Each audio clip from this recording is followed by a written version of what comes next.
Welcome to Books in Sum, your go-to for bite-sized book summaries.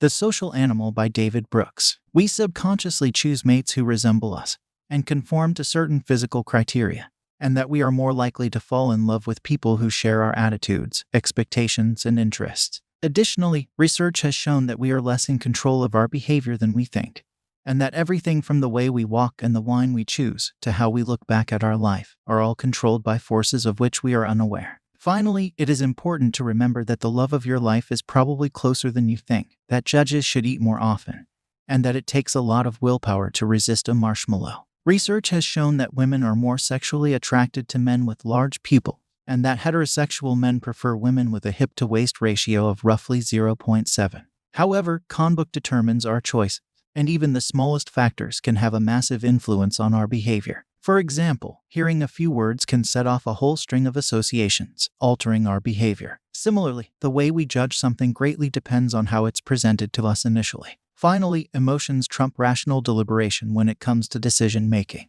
Judges are supposed to be rational and objective, but when a psychologist at Ben Gurion University followed the work of an Israeli parole board, he found that even judges make decisions based on factors that are completely unrelated to the case at hand. This has an empirical basis, as when a team of researchers asked people about their overall happiness, the answers largely depended on the weather. There are two conflicting theories concerning moral judgment: rationalism and intuitionism. According to moral rationalism, there's typically a power struggle between our primitive self-interested instincts on the one hand, and our moral principles on the other. According to intuitionism, moral judgment is based on deliberate reasoning. The two main views of moral decision-making are moral rationalism and moral intuitionism. Moral rationalism argues that our moral judgment is based on intuition, not reason, and that humans have an inner moral sense guiding them. According to intuitionism, we don't necessarily experience a power struggle between our feelings and our reason, but rather between our egoistic urges and our moral sense. Psychopaths typically have low moral standards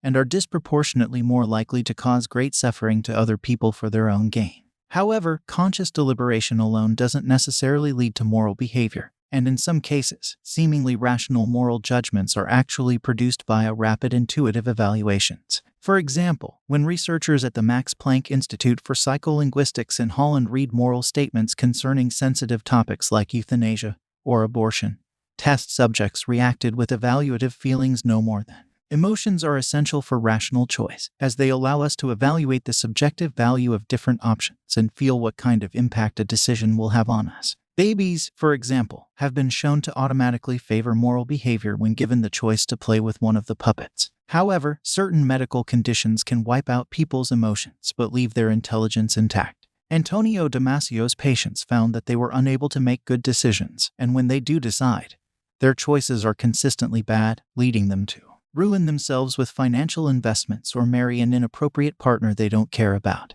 Humans are social animals, born to connect with each other. This is true on a survival level, but also applies to matters of self-identity. Our brains have evolved to catch social cues, respond to them, and look for feedback from the other person. Mirror neurons, which fire up when we observe someone take a sip of water or smile, create the exact same pattern that would appear if we actually took this action ourselves. Studies have shown that it takes an average college student just 21 milliseconds to synchronize her movements to those of her friends, and humans have a strong and automatic tendency to conform to group norms. Sigmund Freud once compared the mind to an iceberg.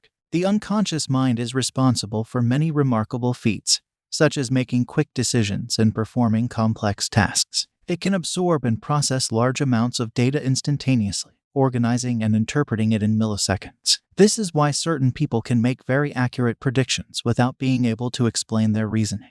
However, conventional measures of intelligence aren't reliable predictors of success. And how does intelligence factor in?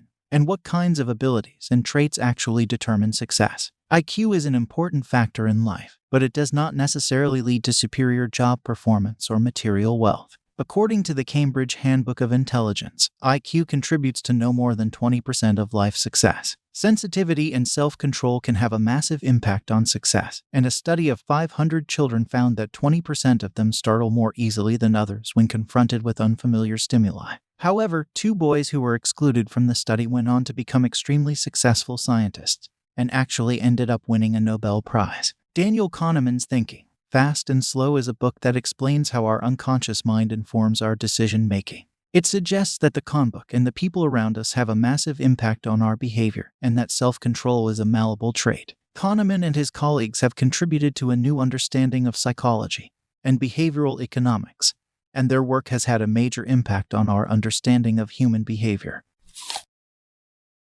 We hope you found this summary helpful in your listening journey. If you're interested in diving deeper into the topic or getting your hands on the whole book, be sure to check the description below where we've included links to the book and other related products that may be useful to you. Don't forget to hit that subscribe button to stay updated on our latest book summaries. And feel free to leave a comment with any suggestions or requests for books you'd like us to cover. Thanks again for tuning in and happy listening.